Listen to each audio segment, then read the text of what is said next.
আসসালামু আলাইকুম। ৫ আগস্ট যে অভ্যুত্থান, নিঃসন্দেহে আমরা সেই অভ্যুত্থানের ভেতরে অনেক কিছুই এখনও পর্যন্ত জানি না।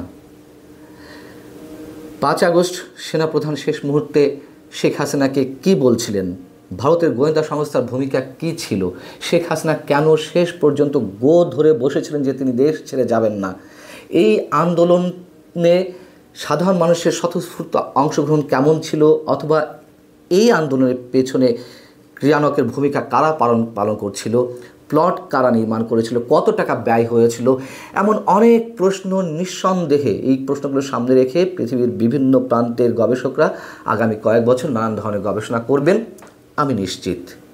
এবং এই সব প্রশ্নের বেশ খানিকটা উত্তর আমাদের সামনে তুলে এনেছেন সম্প্রতি ভারতে প্রকাশিত একটি বইয়ের 3 লেখক, যে বইটির শিরোনাম ইনশাল্লাহ Bangladesh the story of an unfinished revolution. এই বইতে অন্তত 4 আগস্ট এবং 5 আগস্ট গণভবনের অভ্যন্তরে কি হচ্ছিল, শেখ হাসিনার সঙ্গে কারা বৈঠক করছিলেন একের পর এক, ভারত কী ধরনের বার্তা পাঠাচ্ছিল এবং 3 বাহিনীর প্রধানেরা তাদের কি ভূমিকা ছিল। এই বইয়ের 3 লেখক বলছেন 2 আগস্টের কথা, যে 2 আগস্ট 2024 ভারত শেখ হাসিনাকে বিপদ সংকেত বার্তা দিয়ে রেখেছিল এবং বলেছিল কোটা আন্দোলন হাতের নাগালের বাইরে চলে গেছে বাংলাদেশ সরকারের, কিছু বাইরের শক্তি এই আন্দোলনকে পরিচালনা করছে। সেই সঙ্গে জানানো হয়েছিল জরুরি পরিস্থিতি তৈরি হলে ভারত শেখ হাসিনাকে আশ্রয় দিতে প্রস্তুত আছে। এবং তার পরদিনই 3 আগস্ট ভারতের গোয়েন্দা সংস্থা এবং বিভিন্ন এজেন্সির উচ্চপদস্থ কর্মকর্তারা ঢাকায় চলে আসেন। তাৎক্ষণিকভাবে হাসিনাকে উদ্ধার করার বিষয়টি নিয়ে তারা আলোচনা করতে থাকেন বিভিন্ন সরকারের বিভিন্ন শীর্ষ পর্যায়ের কর্তা ব্যক্তিদের সঙ্গে। সেনাপ্রধান এবং বিমান বাহিনীর প্রধান, একই সঙ্গে এনএসআইয়ের প্রধানকে বিষয়টি তারা অবগত করেছিলেন। এবং 5 আগস্ট কী হচ্ছিল, 5 আগস্ট সকালবেলায় ক্যাবিনেট সেক্রেটারি, ডিজিএফআই প্রধান, এনএসআই প্রধান, এসবি প্রধান, পুলিশ, সেনা এবং প্রশাসনিক কর্মকর্তারা গণভবনে আসতে থাকেন এক এক করে। তারা খুব দ্রুত শেখ হাসিনাকে গণভবন ত্যাগ করার প্রস্তুতি নিতে বলেন। 5 আগস্ট দুপুরেই নৌবাহিনী এবং বিমান বাহিনীর প্রধানকে নিয়ে সেনাপ্রধান সেখানে হাজির হন। তারা সটান ঢুকে পড়েন যেখানে ডিজিএফআই প্রধান কিংবা পুলিশ, সেনা, প্রশাসনিক কর্মকর্তাদের বিভিন্ন পর্যায়ের কর্মকর্তাদের সঙ্গে শেখ হাসিনা কথা বলছিলেন। সেই বৈঠকে তারা ঢুকে পড়েন এবং 3 বাহিনীর প্রধান ঢুকেই শেখ হাসিনাকে বলতে থাকেন যে এক্ষুনি আপনাকে গণভবন ছাড়তে হবে।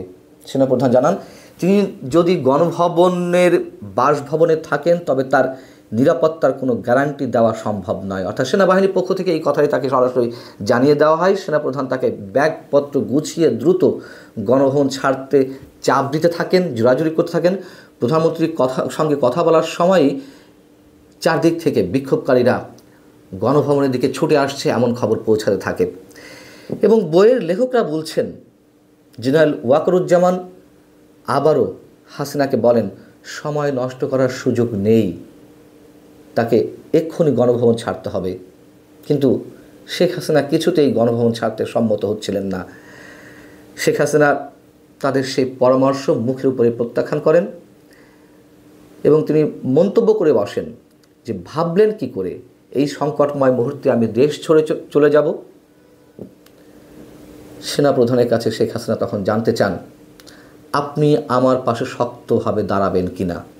এর উত্তরে সেনাপ্রধান বলেছিলেন হ্যাঁ দাঁড়াবো।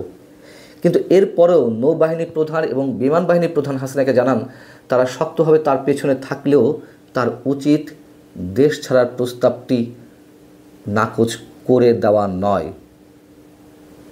এবং ঘরের মধ্যে তখন শেখ রেহানা উপস্থিত ছিলেন। রেহানা শেখ হাসিনাকে বোঝাচ্ছিলেন যে না, তাদেরকে দেশ ছাড়া উচিত, গণভবন ছাড়া উচিত। তিনি তাতেও কোনো প্রকার কর্ণপাত করছিলেন না। ঠিক এই মুহূর্তে সজীব ওয়াজেদ জয়ের একটি ফোন আসে। তিনি তখনই তার মাকে বলেন যে এই মুহূর্তে দেশ ছেড়ে চলে যেতে হবে তোমাকে। ঠিক সেই মুহূর্তে ভারতের একজন খুবই উচ্চ পর্যায়ের কর্মকর্তা শেখ হাসিনাকে ফোন দেন। ওই কর্মকর্তা শেখ হাসিনার পূর্ব পরিচিত এবং খুব সংক্ষিপ্ত পর্যায়ের কথা হয় তাদের মধ্যে। এক পর্যায়ে তিনি বলেন যে এরই মধ্যে অনেক দেরি হয়ে গেছে, আপনি যদি এখনই গণভবন না ছাড়েন তাহলে আপনাকে খুন হতে হবে। এর ঠিক পর মুহূর্তেই সেনাপ্রধান জেনারেল ওয়াকারুজ্জামান বলেন তিনি যদি গণভবন না ছাড়েন তাহলে যে শুধু তার নিজের জীবন বিপন্ন হবে তা নয়, এখানে যারা রয়েছে এবং তার নিরাপত্তায় নিযুক্ত স্পেশাল সিকিউরিটি ফোর্সের সদস্যদেরও জীবন বিপন্ন হবে। বইটিতে এই কথাগুলো তুলে আনা হয়েছে যে ভারতের আকাশসীমায় প্রবেশের সঙ্গে সঙ্গে ভারতের কয়েকটি জেট বিমান হাসিনা ও রেহেনাকে বহনকারী বিমানটিকে পাহারা দিয়ে নিয়ে গিয়েছিল গাজিয়াবাদের হিন্দান বিমান ঘাঁটি পর্যন্ত। এদিকে শেখ হাসিনা দেশ ছাড়ার মাত্র 20 থেকে 25 মিনিটের মধ্যে চারিদিক থেকে জনস্রোতের মধ্য দিয়ে বিক্ষোভকারীরা গণভবনে ঢুকে পড়ে এবং সেখানে যারা নিরাপত্তার কাজে নিয়োজিত ছিলেন তারা কোনো প্রকারের বাধা দেননি, বাধা দেওয়ার উপায়ও ছিল না। এই বিষয়গুলো মোটামুটি এই বইয়ে উঠে এসেছে এবং পাশাপাশি এটি আমাদেরকে স্বীকার করতেই হবে, এটি তো এরই মধ্যে নানান পর্যায়ে থেকে কলম্বিয়া ইউনিভার্সিটির অধ্যাপক জেফ্রি থেকে শুরু করে অনেকভাবে এই তথ্যগুলো আমাদের সামনে আসছে। কারা এর পেছনে প্লট নির্মাণ করেছিল, কী পরিমাণ টাকা ব্যয় করা হয়েছে এবং কোন ধরনের শক্তি এর পিছনে কাজ করেছে।